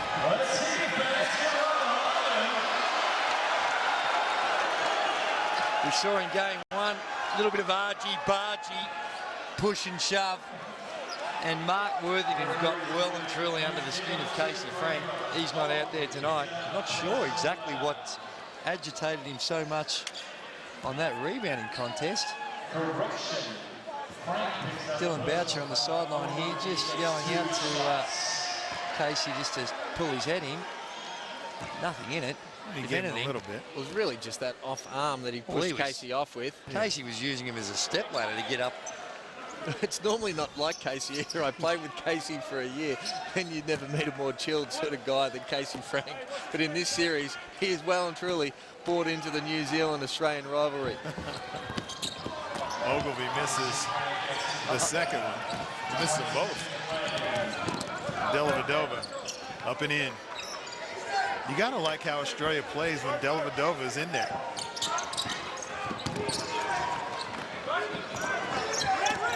When you're looking at combinations, Kirk Penny tries to let one go. See if he goes to the line for, ooh, he'll get 3. Wow. Man, I got the feeling he was gonna give him some free throws, but I just had to wait. That's continuation. I mean, we'll get a look at it. Falcair's there, he takes a dribble. That's maybe looking at the score, seeing the 16-point margin. Scotty And, Butler He must has be been- working with you guys on. He must have heard your predictions on that. Doesn't want to let me get my 15 points. Kirk Penny has a conscience. Because Scotty Butler was well and truly stooged. Oh, he's got a big conscience. Uh-oh, here comes a hat trick. Well, we spoke about this in the last game, and he made us look bad. Because we said Kirk has an ability to miss free throws at stages for somebody that is so good at shooting, and you see it right there. Dellavedova with a nice pass. AJ Ogilvy can't hit the sitter. As the third quarter expires. Nice feed from that man right there, but they can't lock it down. But they've got the momentum of this game. After 3 quarters of play, Australia 76, New Zealand 61.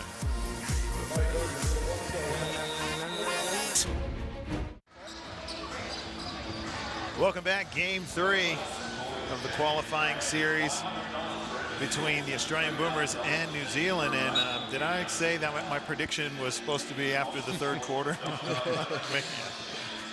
No, you're spot on, and real good quarter by the Boomers. Just got a little sloppy towards the end of it, but the defensive pressure they were able to put on. Kirk Penny continues to shine. He leads the way with 22 points.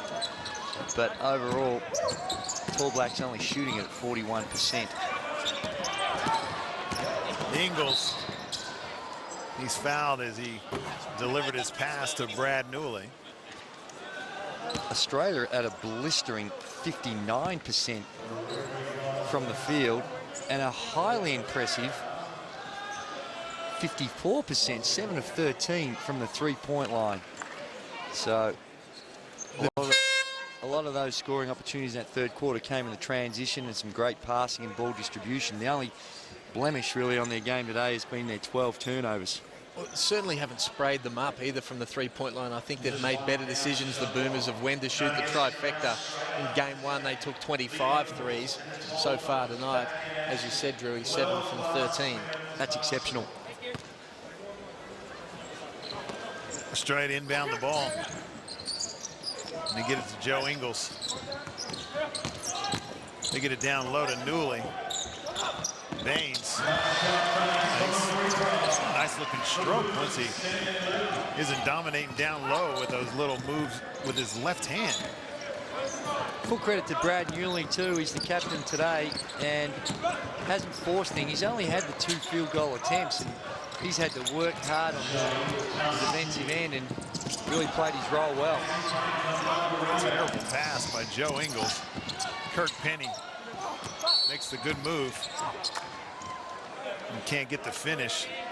Casey Frank over the top, trying to get around the very wide Aaron Baines. He looks like he spent some time in a weight room. He is put together. Marriage. Ingles on a curl cut. Extra pass to Baines. A little off balance. Marriage tries to clean it up. Tipped away by Frank.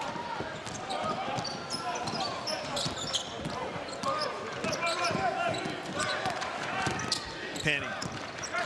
Even though it's deflected, Frank gets it out to Rob Lowe. Wow. Shot that one like the actor.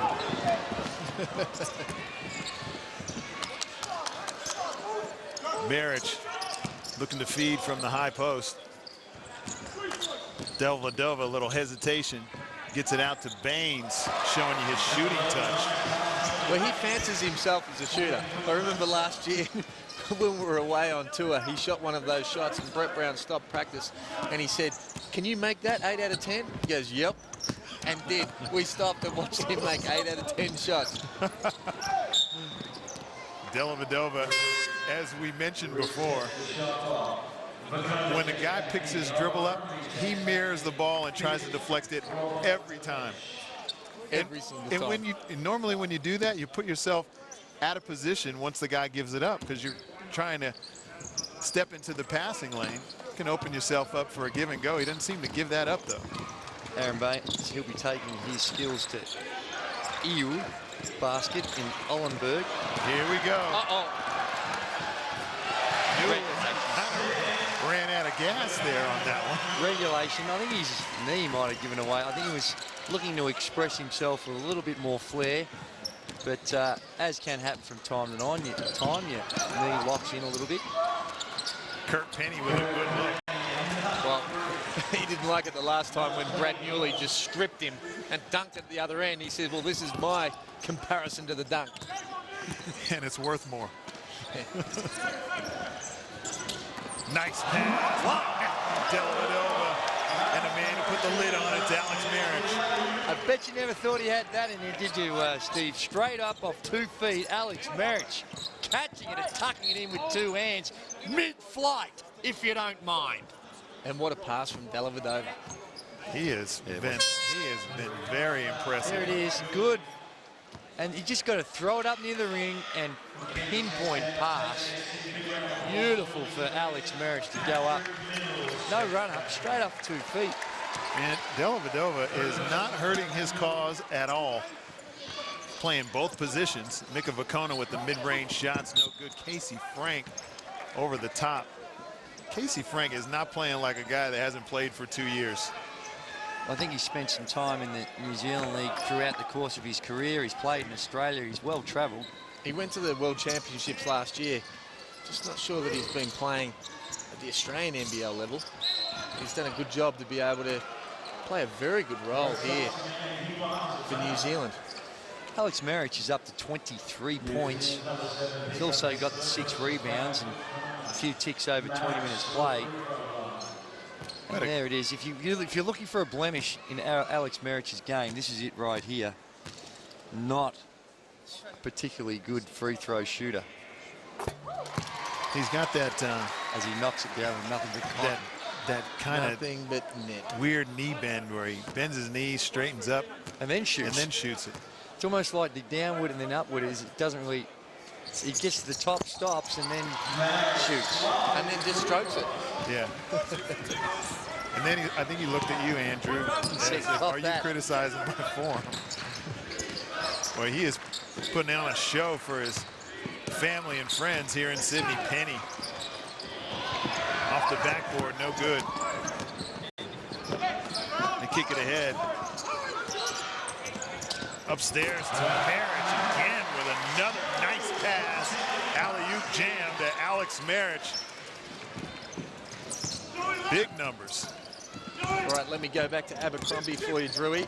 At the start of the game, we said he's somebody that has to step up to this level if New Zealand are going to be able to compete. And you had an answer for him. Well, I think that he tonight hasn't been given the opportunity. He's been lost this whole series. He hasn't been as good as what he can. And you know, it's a learning curve for him, still a young man, but if New Zealand are going to have any chance of making it to the Olympics in that qualifying series, which is going to be a very, very difficult challenge, he's going to have to figure more prominently. Tonight he's played the 20 minutes. He's 1 of 4 from the field. He's only got the 2 points and the 3 rebounds, but really hasn't had a lot of opportunities. But don't you think at this level, for somebody of his importance in the team, he has to go and take the game on the scruff of his neck. He's not going to be able to get... Not sure he's ready for that right now. I think he's got to be spoon-fed a little bit more, get him going. But he's got all the raw materials to be an absolute great one.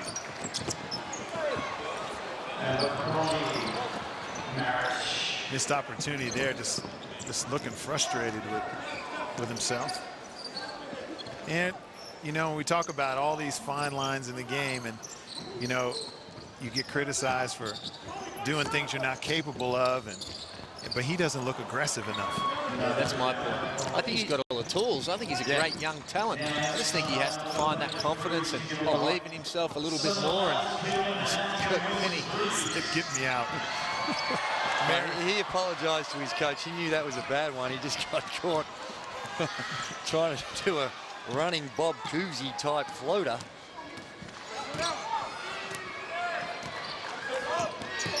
Tell you one player that does do that shot very well is Daryl Coletto, and he's going to be leaving the Melbourne Tigers, joining the New Zealand Breakers. Good pickup too. Veteran New presence. Zealand, I reckon. No doubt about it. Interesting to see. Always interesting to see when the Melbourne Tigers go to another program. Not so much now, but in the past, that was always interesting to see how they would go after they grow up in the shuffle. In a system. Yeah, exactly. Good to see Trevor Gleeson still carrying on that tradition in some of the preseason games. I went and saw him running a little bit of first and thirds, the shuffle option. Good piece there. Good defense by Abercrombie there to put some pressure on Paddy Mills.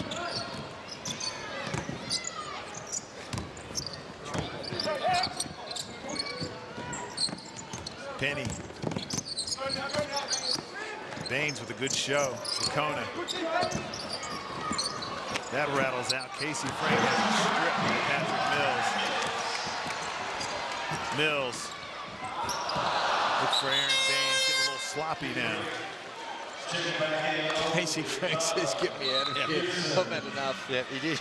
When this happened, he leaned straight over the coach and said, get me out of here. Then he stumbled. He looked like he was in his 10th round in a boxing match.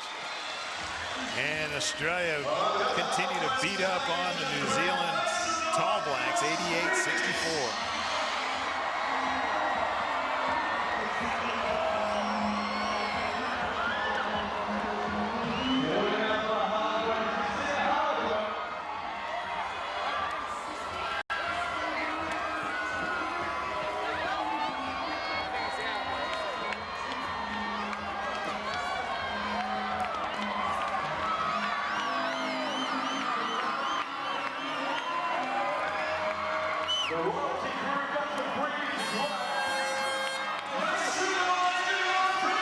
Welcome back to the Sydney Entertainment Center, and that is where the Australian Boomers are hosting the New Zealand Tall Blacks in Game 3 of their FIBA Oceania Championship.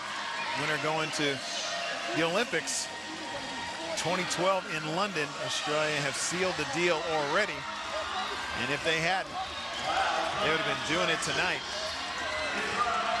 Well, New Zealand won't, sorry, Steve. New Zealand won't be happy with the finish to this game and to the series because they have been competitive. To only score 3 points in the last 7 minutes of this quarter, and the way that they have played hasn't been indicative of the way they've played the first 2 games. In those first 2 games, it was only at very short periods where they let their guard down and Australia was able to get their advantage. When you consider in game 2, at 3/4 time, they hold a 2-point lead, come out and hit the first basket, and then just completely get blown away. It's just those small periods of time and they lose their way and the game gets out of hand as Adam Gibson tries to come from behind and commits the foul. Talk about 3 perimeter guys that play hard. Have a look at that. Gibson, Damian Martin, and Matty Dellavedova. You certainly wouldn't want to be an opposing guard trying to play against those 3. Spot on, Hammer. How about bringing it up? You know, sometimes when you've got a real net guarding you and you're a little tired and you toss it over to the other guard. Yep. That wouldn't even help in this situation. And then they switch. Then you get the next one. And they're fresh, too. New Zealand really struggling from the field now. Give full credit to the Boomers defense. 35% from the field before that shot goes down. Leon Henry with that one. He's the man who hit the 3-point shot late in the game in game 2. Looked very comfortable lining that one up. Martin. He's fouled by B.J. Anthony.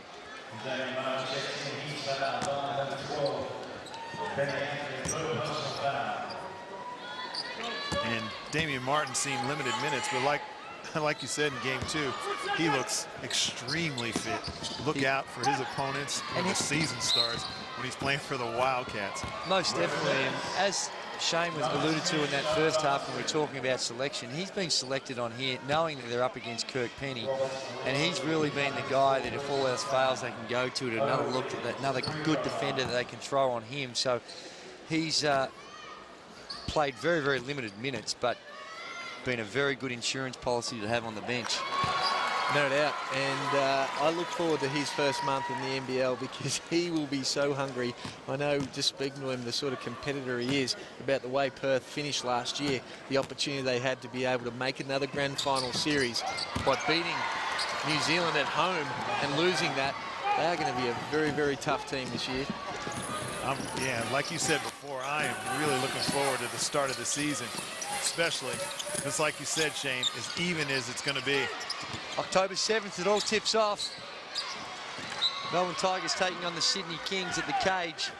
Well, you look at the Melbourne Tigers this year, they are going to be very, very talented as well. And you have a look at the Gold Coast. I think Gold Coast last year, who had a lot of injuries, I think some good pickups.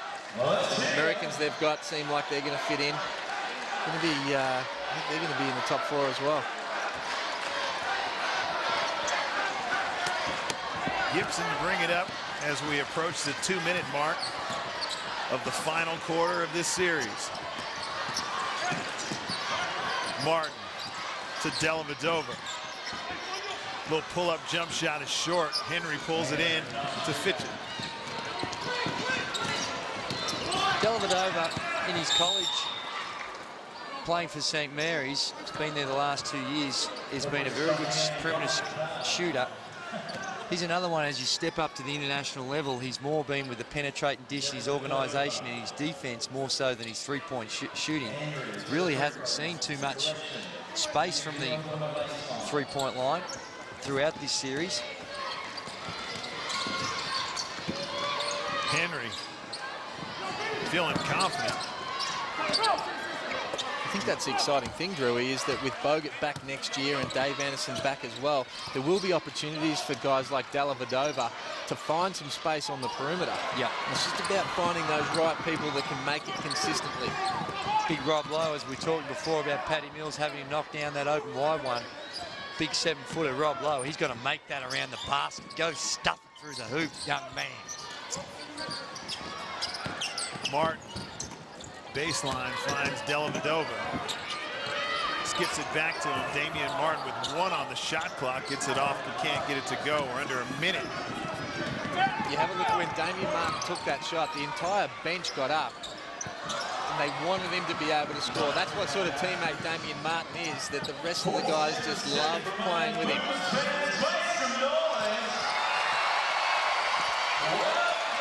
Ogilvy. He's caught it again. Be looking to turn the corner. His floater is good. Bench comes off. Congratulates him. Tough shot. He shot it with his wrist. It looked like didn't come out of the hand all that nicely, but got it to fall. Oh, off the ball too. Damien Martin. Man, he's not even phased. Fitchett for a long three, no good. Nice pass by Leon Henry. He finds B.J. Anthony. And the Australian Boomers will run out the clock. And after 3 games, it's a sweep by the Australian Boomers. First in Melbourne, game 2 in Brisbane wasn't the decider, and then a clean sweep tonight achieved by the Australian Boomers in Sydney. Here, 92-68. And they got great presence inside, led by Alex Merritt, 27 points and 8 rebounds. And Dave Barlow finished up with 17 and Paddy Mills with 14. But also Joe Ingles, he was in double figures with 10.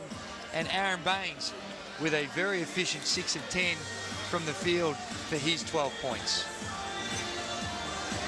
Good all-round game by the Australian Boomers.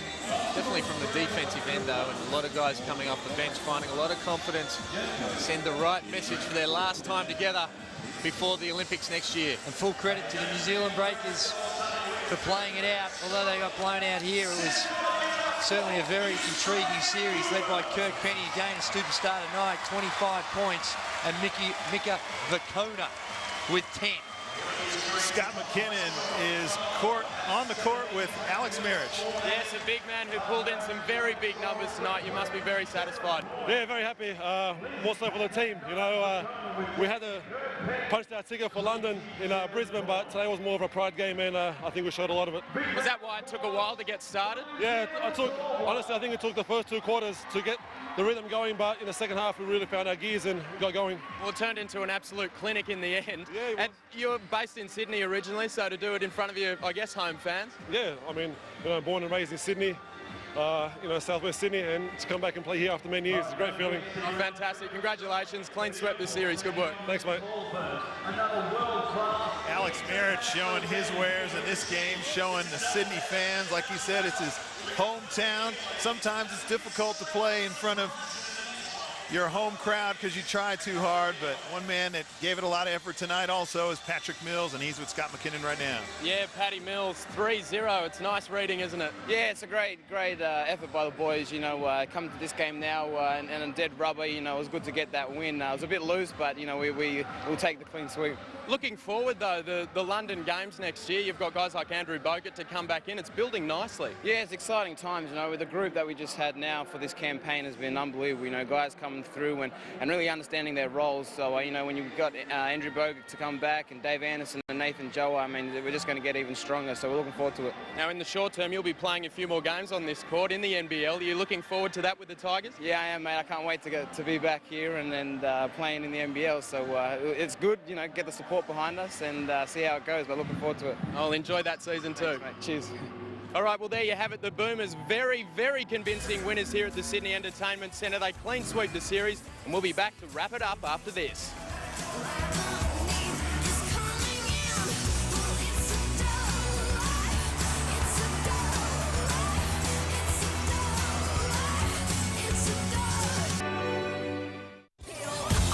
When it's all said and done, the Australian Boomers just too strong for the New Zealand Tall Blacks. They had the size, they had the quickness, they had the talent, and they got the win. And they are going to the Olympic Games in London 2012. That's the result they wanted, and that's the result they got. They did what they had to do. Defensively, they were tough. They were, and Kirk Penny was a handful, but at the end of the day, Boomers just had too much talent. They were 12 deep, and it showed tonight as we take a look at the stats. Well, this time last year, Steve, Australia lost to New Zealand. This is a big turnaround. Matty Nielsen back from overseas, dominated on the offensive end, 54% out to 60 at one stage, whilst holding New Zealand at 35% on the defensive end. What's the biggest difference from Australia? How can they have that much of a difference in 1 year's time? I just think it's the mixture of bringing those overseas guys back. Matty Nielsen's a great leader. Everybody's stepping up and having that respect and playing on home soil as well. I thought the defensive effort on all of the team was exceptional. Having said that, I think also you've got to acknowledge the fact that there are still some areas we need to improve on. Our perimeter shooting was poor, and in order for us to get into that medal contention, we've got to find someone that can knock it down from the perimeter on a regular basis. All right, there we go. But the Boomers get the win. They're going to the Olympic Games. On behalf of Andrew Gaines, shane Hill, great commentary team, especially when you're talking about international basketball. I'm Steve Carfino. We'll see you next time.